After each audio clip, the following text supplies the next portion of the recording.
غسل کے دوران مدینہ کی ایک عورت نے مردہ عورت کے ران پر ہاتھ رکھتے ہوئے یہ الفاظ کہے کہ اس عورت کے فلاں مرد کے ساتھ ناجائز تعلقات تھے۔ بس یہ بات کہنا تھا کہ اللہ تبارک و تعالیٰ نے اپنی ڈھیل دی ہوئی رسی کو کھینچ لیا۔ اس عورت کا انتقال مدینہ کی ایک بستی میں ہوا تھا اور غسل کے دوران غسل دینے والی عورت نے یہ الفاظ کہے کہ اس عورت کے فلاں مرد کے ساتھ ناجائز تعلقات تھے، تو اس عورت کا ہاتھ میت کے ساتھ چپک گیا۔ چپکنے کی قوت اس قدر تھی کہ وہ عورت اپنا ہاتھ کھینچتی تو میت بھی کھنچنے لگتی تھی، مگر ہاتھ نہیں چھوٹتا۔ جنازے کا وقت عنقریب آ رہا تھا اور غسل دینے والی عورت کا ہاتھ میت کے ساتھ چپکا ہوا تھا اور بے حد کوشش کرنے کے باوجود بھی جدا نہیں ہو رہا تھا۔ تمام عورتوں نے اس عورت کے ہاتھ کو پکڑ کر کھینچا مروڑا، غرض کے جو ممکن تھا سب کیا، مگر بے سود رہا۔ پورا دن اسی طرح گزر گیا، رات ہوئی۔ دوسرا دن بھی اسی طرح گزر گیا، پھر رات ہوئی۔ سب کے سب ویسا ہی تھا۔ میت سے بدبو آنے لگی اور لوگوں کا اس کے پاس ٹھہرنا بیٹھنا مشکل ہو گیا۔ مولوی صاحبان اور قاری صاحبان اور تمامی اسلامی طبقے کے لوگوں نے یہ طے کیا کہ غسل دینے والی عورت کا ہاتھ کاٹ کر جدا کر دیا جائے اور میت کو اس کے ہاتھ کے ساتھ دفن کر دیا جائے، مگر اس فیصلے کو غسل دینے والی عورت اور اس کے خاندان کے لوگوں نے قبول نہ کیا اور کہا کہ ہم اپنی خاندان کی عورت کو معذور نہیں کر سکتے، ہمیں یہ فیصلہ قبول نہیں ہے۔ دوسری صورت یہ بتائی گئی کہ میت کے جسم کا وہ حصہ کاٹ دیا جائے اور ہاتھ کو آزاد کر کے میت کو دفنا دیا جائے، مگر میت کے گھر والے اس بات پر راضی نہ ہوئے اور کہا ہم اپنی میت کی توہین نہیں کر سکتے۔ اس دور میں امام مالک قاضی تھے۔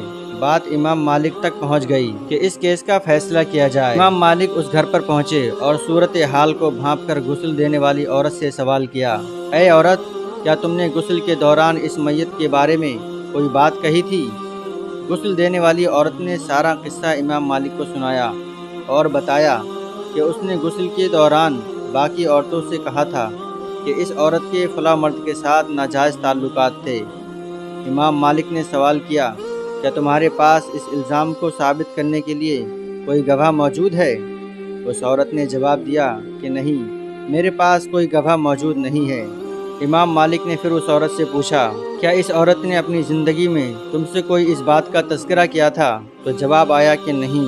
پھر امام مالک نے فوری حکم صادر کیا کہ اس غسل دینے والی عورت نے کیونکہ میت پر تہمت لگائی ہے، لہٰذا اس کو حد مقررہ کے مطابق 80 کوڑے لگائے جائیں۔ حکم کی تعمیل کی گئی، 50 بھی نہیں، 70 بھی نہیں، پورے 80 کوڑے مارنے کے بعد اس عورت کا ہاتھ میت سے الگ ہوا۔ اللہ اکبر۔ پیارے دوستو، حدیث میں آیا ہے کہ حضرت ابو درداء رضی اللہ تعالیٰ عنہ روایت کرتے ہیں کہ اللہ کے رسول حضور صلی اللہ تعالیٰ علیہ وسلم نے فرمایا کہ جس آدمی نے کسی شخص کے بارے میں ایسی بات کہی جو اس میں نہیں ہے تاکہ وہ عیب لگا سکے، تو اللہ تبارک و تعالیٰ اس آدمی کو نار جہنم میں اس وقت تک روک کے رکھے گا جب تک وہ آدمی اپنی کہی ہوئی بات ثابت نہ کر دے۔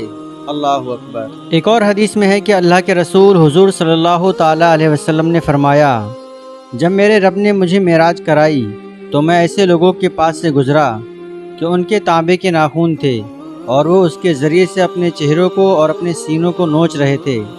میں نے کہا، اے جبرائیل، یہ کون لوگ ہیں؟ تو جبرائیل علیہ السلام نے کہا، یہ وہ لوگ ہیں جو لوگوں کا گوشت کھاتے تھے اور ان کی عزتوں کے ساتھ کھیلتے تھے، یعنی کہ چغل خوری اور غیبت کرتے تھے۔ پیارے دوستو، ہر دن اسی طرح کی ویڈیو دیکھنے کے لیے ہمارے چینل سے جڑے رہیں۔